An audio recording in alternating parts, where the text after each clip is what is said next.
बताओ, ये मैं तो बहुत धीरे धीरे बोलता हूँ, ये आपको इतने जोर जोर से आवाज कैसे सुनाई दे रही है? सर इलेक्ट्रोमैग्नेटिक वेव के थ्रू।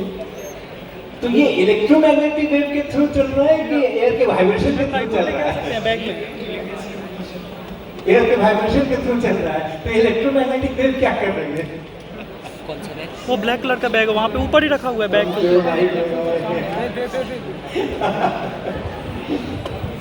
सर ये मल्टीपल रिफ्लेक्शन ऑफ साउंड की वजह से आ रहा है। मल्टीपल रिफ्लेक्शन ऑफ साउंड की वजह से आ रहा है। इस दीवार से रिफ्लेक्ट किया होगा, फिर उससे किया होगा, फिर वहीं उससे पे किया होगा। होगा, फिर उससे किया गया, फिर उससे किया गया होगा, है ना? तरह तरह की चीजें हैं। तो अब नहीं वो नहीं साइंटिफिक टेम्परमेंट के बाद जो सर कह रहे थे अभी फ्रेंड सर, वो यही है कि किसी चीज को आप जब देखते हैं, सुनते हैं, उसके बारे में आपके सामने कोई इवेंट होता है, तो आप उसको हर तरफ से सोच करके और तब उसके ऊपर अपना ख्याल बनाते हैं, अपना विचार बनाते हैं, अपना निर्णय करते हैं, तो वो साइंटिफिक टेम्परामेंट होता है। और अगर कुछ एक बात सुनी थी, उसी के ऊपर काम आगे बढ़ा गया, तो वो थोड़ा गड़बड़ हो सकती है। जैसे मेरा प्रश्न था कि मैं यहाँ बोल रहा हूँ और आप वहाँ सुन रहे हैं, तो यहाँ से वहाँ तक की यात्रा का वर्णन करो कि कैसे कैसे क्या क्या हो रहा है। तो बहुत स्टैंडर्ड सा जवाब है, इसलिए कि आपने अपनी किताबों में पढ़ा था कि जब कोई बोलता है तो उसके वाइब्रेशंस पैदा होते हैं। क्या होता है? ये क्या लिरिंग्स बोलते हैं, क्या बोलते हैं? लैरिंग्स लैरिंग्स बोलते हैं ना। तो वो कुछ वाइब्रेट करते हैं, फिर वो वाइब्रेशंस हवा में आते हैं, फिर वो अपने बगल वाली हवा को कंप्रेस करती है, रेरिफाई करती है, करते करते जब कान के पास तक पहुंचता है मामला, तो अपने को सुनाई पड़ता है। लेकिन यहाँ की परिस्थिति में वैसा तो नहीं है। आप देखो, बहुत सारे स्पीकर लगे हुए होंगे इस कमरे के अंदर में, है क्या? दिख रहे हैं क्या? Yes sir. एसी दिख रहा है। स्पीकर किधर है? हाँ इधर आओ, ये कितने बड़े बड़े स्पीकर यहाँ लगे हुए हैं, इधर भी लगे हुए हैं। तो अगर यहाँ से चल के वाइब्रेशंस आपके कान तक पहुँचना था, तो इतने बड़े बड़े डब्बों का क्या काम था यहाँ पे? बिल्कुल, ये डब्बे भी तो पड़े हैं ना, इधर भी पड़े हैं, इधर भी पड़े हैं। तो आप कुछ बोलना है, बोलो। हाँ वो तो ठीक है। देखो, प्रश्न में आपको फिजिक्स नहीं पढ़ा रहा हूँ, आपको सारी फिजिक्स आती है। आपको ये भी आती है कि एम्पलीफायर होता है, आपको ये भी आती है कि इलेक्ट्रोमैग्नेटिक वेव निकलते हैं, आपको ये भी मालूम है कि जो स्पीकर जिस पे मैं बोल रहा हूँ, माइक जिस पे मैं बोल रहा हूँ, उसके अंदर में कैसे कैसे आवाज़ जो है वो उसकी वोल्टेजेस के रूप के अंदर बदल रही है, सब आपको पता है। हम क्या बताना चाह रहे हैं? आपके सामने एक सिचुएशन रखी गई, मैंने बोला, आपने सुना, उस कोने में बैठ के सुना, उसके बीच में क्या क्या हुआ बताओ। तो पूरा विचार नहीं किया, पहली ही बार में पूरा विचार नहीं किया, जल्दी से उत्तर दे दिया। जितने भी बड़े साइंटिस्ट होते हैं या बड़े काम करने वाले होते हैं, वो जल्दी से उत्तर देने के फिराक में नहीं रहते हैं। क्लासरूम के अंदर में जल्दी से जवाब देने की फिराक में सब लोग रहते हैं। जो सबसे पहले जवाब देगा उसकी पीठ ठोकी जाएगी। हाँ ये देखो, ये है, ये देखो इसको कितना मालूम है, कितना अच्छा मालूम है, इसको तुरंत बता दिया, इसको तुरंत बता दिया। तो सबसे पहले कौन हाथ उठाएगा, सबसे पहले कौन बोलेगा? क्लासरूम में इसकी बड़ी महत्ता है, लेकिन जिंदगी में इसकी महत्ता नहीं है। जिंदगी में आप बहुत आराम से सोचिए, विचारिए, सोचने की शक्ति होनी चाहिए। महत्ता उस बात की, उसको टेम्परामेंट, साइंटिफिक टेम्परामेंट सा कहते हैं। ओके, तो यहाँ हमने बोला ये माइक्रोफोन में गया, फिर वहाँ वो कुछ उसके अंदर में मेम्ब्रेन है, उसने वाइब्रेट किया, उसने वाइब्रेट करके साउंड नहीं बनाई, उसने वाइब्रेट करके बिजली बनाई, वोल्टेज पल्स बनाए, वो पल्स कहीं रिसीव हुए, रिसीवर कहीं रखा होगा, फिर वहाँ से वो उनका ट्रांसफर हुआ स्पीकर के अंदर में, फिर वो सब कुछ है और सब आपको पता भी है। लेकिन आप तुरंत, आपको जवाब देने की जो प्रवृत्ति है ना, तुरंत जवाब देना है, तो आप पूरा एनालिसिस नहीं कर पाए। ठीक है, अब देखो हमारे साथ अमित भैया आए हैं कानपुर से, हमारे सोपान आश्रम से। ये भी पता नहीं मुझको ये क्या करने वाले हैं, लेकिन ये कुछ करेंगे। और ध्यान से देखना और जल्दी जवाब मत देना, लेकिन जवाब जरूर देना। तो भाई क्या माइक चाहिए? अरे नहीं, ये कल आया था, इनको एक्सपीरियंस है। वो डंडे वाला कहाँ चला गया? लंबा लंबा जो डंडा था। हाँ, ये आ गया डंडा। अच्छा, एक और भी आ गया, ठीक। नमस्ते सभी को। नमस्ते सर। हमें आज डर लग रहा है बोलने में, क्योंकि कल बोलना शुरू किया था तो अच्छा, अभी सर ने जो बात शुरू की है कि हम लोग कैसे सुनते हैं और आंसर कैसे देना है, वैसे हम लोग कितनी फ्रीक्वेंसी वाला रेंज सुनते हैं, कल हम लोग बात कर रहे थे। कल स्टार्ट हम लोगों ने भी यहीं से किया था। हाँ, 20 हर्ट्ज को। और जब सर आ रहे थे तो आप लोग खूब तेज आवाज कर रहे थे। कैसे आवाज की थी आपने?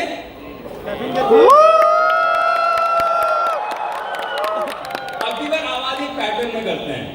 अगर हम हाथ को यहाँ रखे हैं तो आपका बिल्कुल 0 लेवल की आवाज है, ठीक है? और जैसे जैसे बढ़ाएंगे आवाज को, आप क्या करोगे?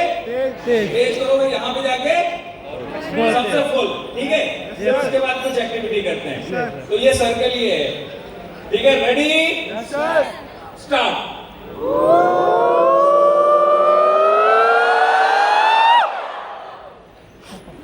उधर वाले लगता है कि बोलते रहते हैं क्योंकि आवाज आती है। फिर सुनिएगा।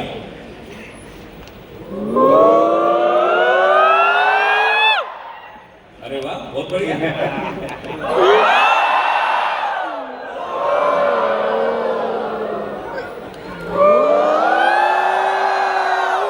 बहुत अच्छे।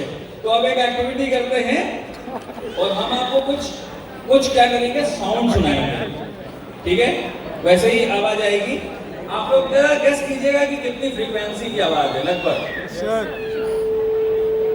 ये मोनोटोनिक है, लगभग कितनी होगी?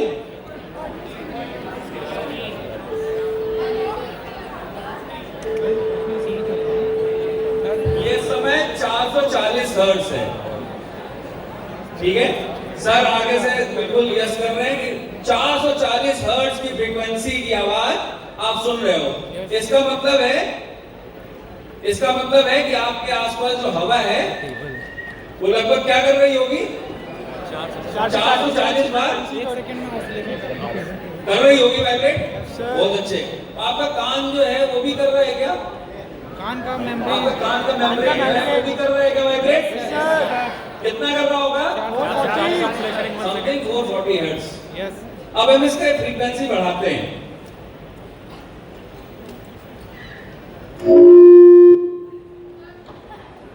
ये अच्छा इससे नहीं था, ठीक है? अगर हमने फ्रीक्वेंसी बढ़ा दी तो आवाज कैसी हो गई? पतली हो गई। और ऐसा हम लोग पढ़ते हैं कि अगर लड़कियां हैं, महिलाएं हैं, उनकी आवाज क्या होती है? पतली होती है। और पुरुषों की आवाज मोटी होती है। ऐसे ही हम लोग बातें ये पढ़ते हैं किताबों के अंदर में, और आप करके भी देख सकते हैं। एक और हम अब गेम खेलते हैं। एक ही आवाज हम प्ले कर रहे हैं, कुछ भी फ्रीक्वेंसी प्ले करेंगे, और जिनको सुनाई पड़े प्लीज रेज योर हैंड, ठीक है?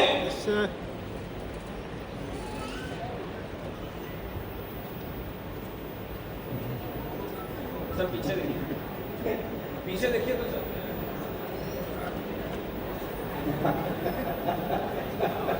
ये जो आपके आसपास बैठे हुए लोग हैं, कई लोग वो हैंड रेस नहीं कर रहे हैं। आगे के फ्रंट सीट के एक भी सर ने नहीं किया हैंड रेस।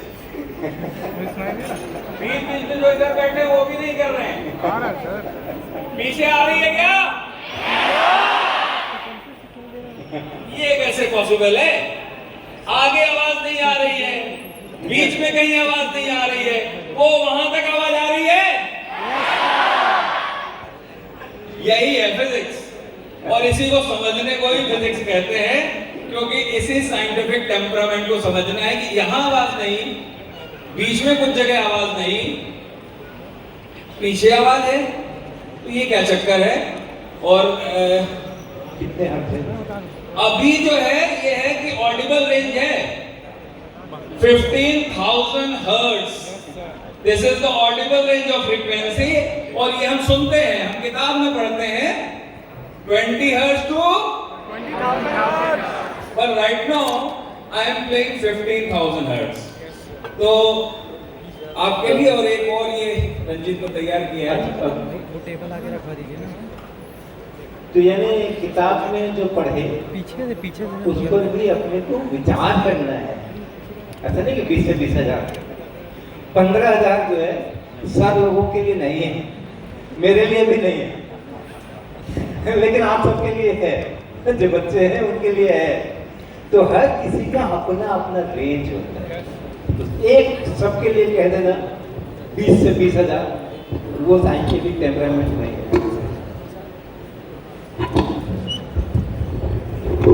तो जब भी हम किताब पढ़ें उसको सोच समझ के पढ़ें और समझते रहें। जैसे हम लोग कौन सी गैस को अंदर ले जाते हैं, ऑक्सीजन। तो अभी सर की किताब पढ़िएगा, सर ने उसमें भी कमेंट किया है। और यहाँ पे एक एयर ब्लोअर है, और इस एयर ब्लोअर से क्या होता है कि जब इसको प्रेस करते हैं तो यहाँ से हवा निकलती है, ठीक है। तो हम लोग क्या करने वाले हैं, इस एयर ब्लोअर पे कुछ बॉल रखेंगे,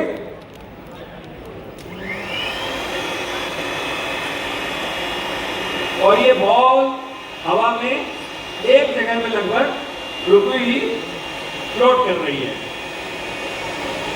ठीक है। इफ आई एम मूविंग तो बॉल भी जो है वो मूव कर रही है। जबकि हम हवा नीचे से मार रहे हैं, हवा को उस तरफ कौन ले जा रहे हैं पता नहीं। हवा को तो धक्का हमने किधर लगाया हुआ है, ऊपर की तरफ, और हम इसको इसी धक्के से ले जा रहे हैं क्या। ये सब सवाल ही हैं जो फिजिक्स को रोचक बनाते हैं, उसका टेम्परामेंट बढ़ाते हैं। और इसको क्या बोलते हैं, फनल। फनल। ये बड़ा सा फनल है, इसको अगर इसमें लगा दे तो यहाँ से भी एयर निकलती है। ऊपर रखेंगे इसके थोड़ा सा,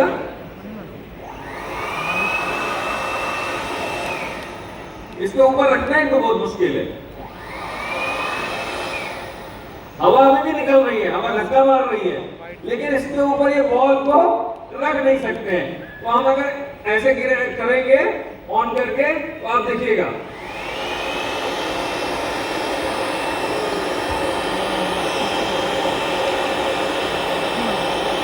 अब बॉल को कौन रोके, हवा तो निकल रही है। और अगर इसको हम हटा देते हैं और यहां से करते हैं,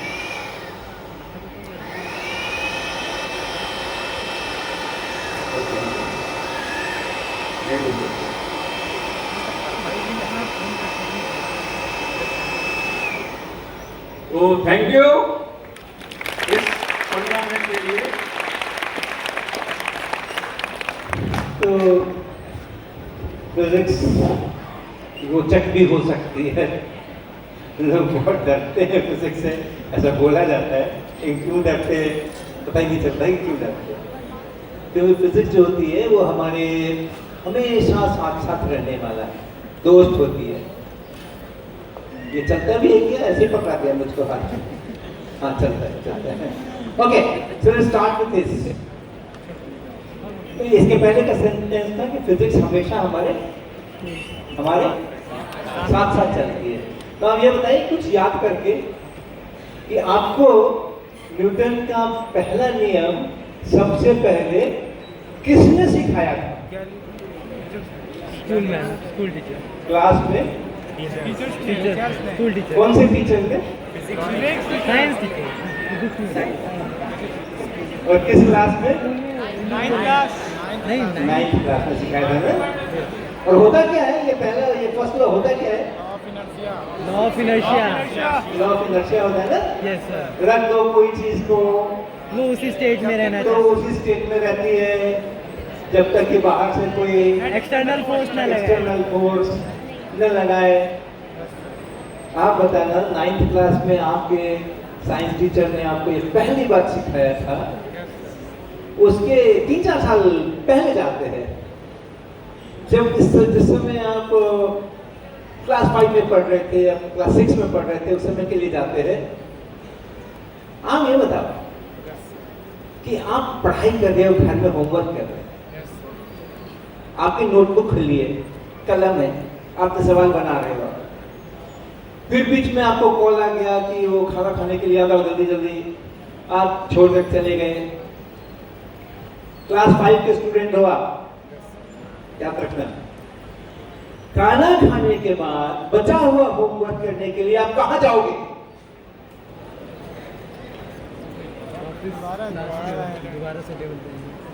खाना खाने के बाद बचा हुआ होमवर्क पूरा करने के लिए आप कहां जाएंगे? वहीं पर जाएंगे। कहीं पर? कहां पर? जहाँ से आए थे, जहां आपने रखा था, जहां छोड़ा था कॉपी कलम, वहीं जाएंगे ना? क्यों? दूसरे कमरे में क्यों नहीं जाएंगे? छत पे क्यों नहीं जाएंगे? क्योंकि आपको मालूम है कि वो किताब कलम टेबल के ऊपर रेस्ट में रखी थी और वो रेस्ट में ही रहेगी, कहीं नहीं जाएगी।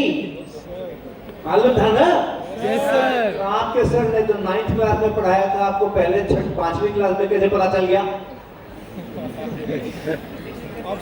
और अगर मान लो कि वहां पर आपको वो किताब, वो कलम, वो नोटबुक नहीं मिली, आप खाना खा के आए, वहां पे है ही नहीं नोटबुक, तो आप क्या करोगे? पूछेंगे, घर वाले से पूछेंगे। क्या करोगे? घर वाले से पूछेंगे। मम्मी को बुलाएंगे ना, मम्मी को पूछेंगे तुमने हटाया क्या? यानी आपको ये भी मालूम है कि रेस्ट में अगर नहीं है तो कोई एक्सटर्नल फोर्स लग गया है। पूरा न्यूटन करनी है। क्लास 5 में आपको पता था कि नहीं? Yes sir. क्लास 3 में पता था कि नहीं? Yes sir. क्लास 1 में पता था कि नहीं? Yes sir. नर्सरी के समय पता था कि नहीं? No sir. और नर्सरी में जाने के पहले पता था कि नहीं? No sir. आप जिस खिलौने से खेलते थे, वो खिलौना अगर कहीं आपने रख दिया है और 2-4 घंटे के बाद आपको फिर से उस खिलौने को खेलने की इच्छा है, तो बच्चा कहां जाएगा? वहीं पे जाएगा। तो अपना फिजिक्स जो है ना, वो हमेशा अपने साथ है। आपकी टेक्स्ट बुक रहे या न रहे, फिजिक्स हमेशा साथ में रहती ही रहती है। Okay, good. और जो अपना नेचर है, वो कैसे कैसे फिजिक्स रहती है, चीजें गिरती हुई दिखती है ना।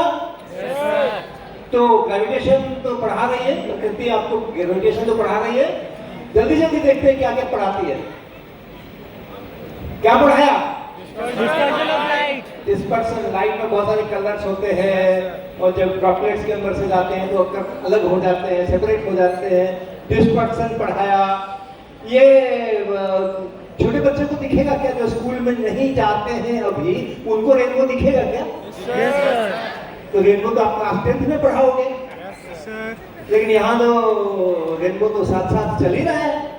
ऐसे ही देखो आप और आगे, ब्लू स्काई, रेड सन, क्या पढ़ा रहे हैं? स्कैटरिंग। ये क्या पढ़ा रहे हैं? ये क्या पढ़ा रहे हैं?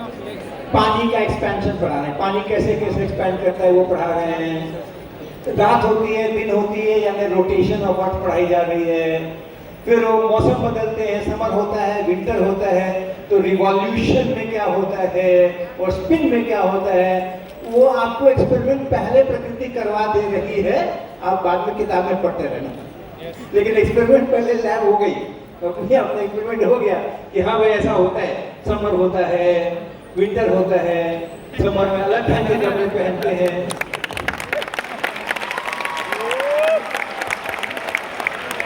विंटर में अलग ढंग के कपड़े पहनते हैं। सारा हीट कंडक्टिविटी, कपड़े पहनने से क्यों ठंड बच जाती है, सारी चीजें आपको लैब में पहले ही करा दी गई है, स्कूल में आने के पहले ही। अब तो खाली उसको भाषा देनी है, अब तो खाली उसको लैंग्वेज देना है। आप फिजिक्स तो सब मालूम ही है, पहले ही से मालूम है। ओके, ये देखो फटा हुआ पाइप भी सिखाता है हमें। आपको दिख रहा है क्या फटा हुआ पाइप? पाइप दिख रहा है क्या? कि देखो यहाँ पर पाइप है, ये पाइप है, ये पाइप है, ये पाइप चल रहा है ये, और ये क्या चल रहा है यहाँ पे? पानी वहां फटा हुआ है पाइप, तो वहां से पानी वहां से निकल रहा है और कैसा पाथ ले रहा है, प्रोजेक्टाइल मोशन, कपड़ हो गए प्रोजेक्टाइल, नहीं पढ़ा जाके कुछ भी फेंकोगे, कुछ भी डालोगे तो फिर वो पैराबोलिक पाथ पर ही जाएगा। आपका लैब का एक्सपेरिमेंट पहले हो चुका है। ऑलराइट, ऐसे बहुत सारी चीज है जो कि ये पढ़ाती जाती है। इवापोरेशन है, आपका खेल जो है बच्चे